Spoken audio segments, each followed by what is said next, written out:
Hi, today I'm going to show two different ways on creating this magic circle. One is the traditional way and one is a much easier way. So let's go ahead and get started. First, you're going to want to grab your yarn and wrap it around your 3 fingers, making an X. Grab your crochet hook and you're going to pull the second string through and you're going to create this loop. Pinch at the base and you're going to chain 1 to close the circle up. This does not count as a stitch. Go ahead and we're going to chain 2. So 1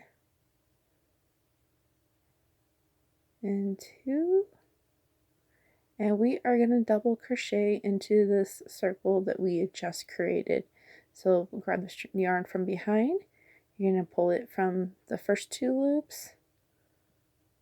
Grab the yarn again.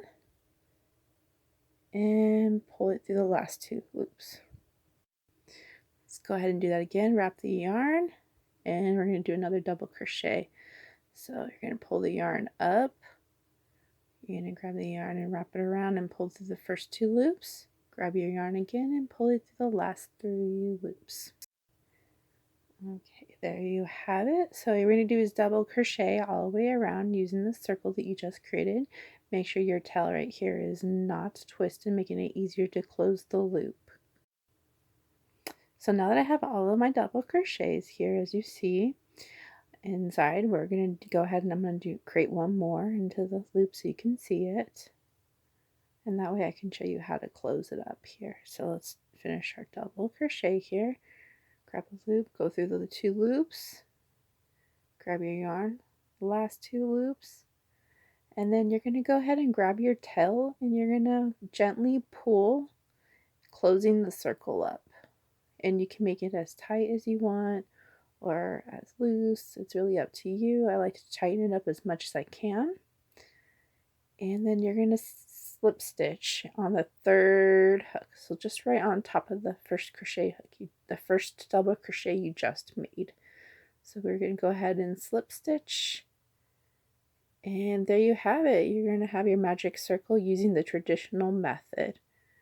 So in this, let's tighten it up a little bit more, and there you go. You can see how it's supposed to look. So now we're going to show you how to do an easier way to do the magic circle if that one's a little tricky for you. So, and they look pretty similar. So I'm going to wrap my yarn around my 2 fingers, creating the X. Grab my crochet hook and I'm going to pull that second string again through the hole. This time I'm going to close the loop up. And you want to make sure it's not too tight so that way your hook is easily movable. And you're going to chain 3. So 1, 2, and 3.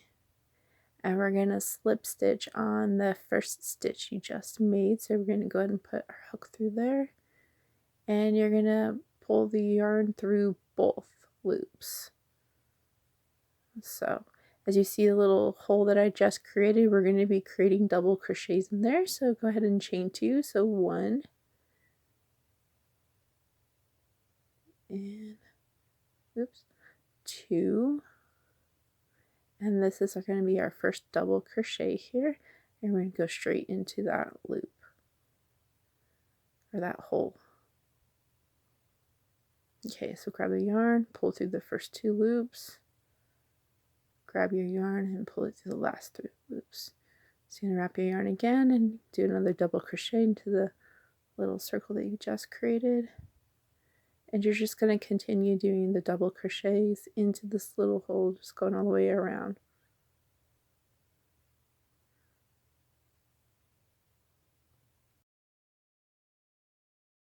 Okay, now we're back. One thing I forgot to tell you, so as you're getting closer, you'll notice that you're running out of space, so you just go ahead and gently move your stitches over so you can get more room, and then you can add more double crochets in here.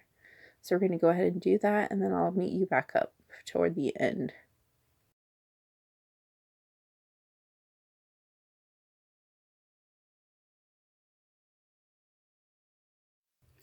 So here we have it. I'm going to do one more double crochet here. So that way it's kind of fuller. And then we kind of get a better idea. and you're going to slip stitch on the second one on top of that stitch we just created in the first row. So oops, let me make sure I get it. That was the first stitch. So here's the second.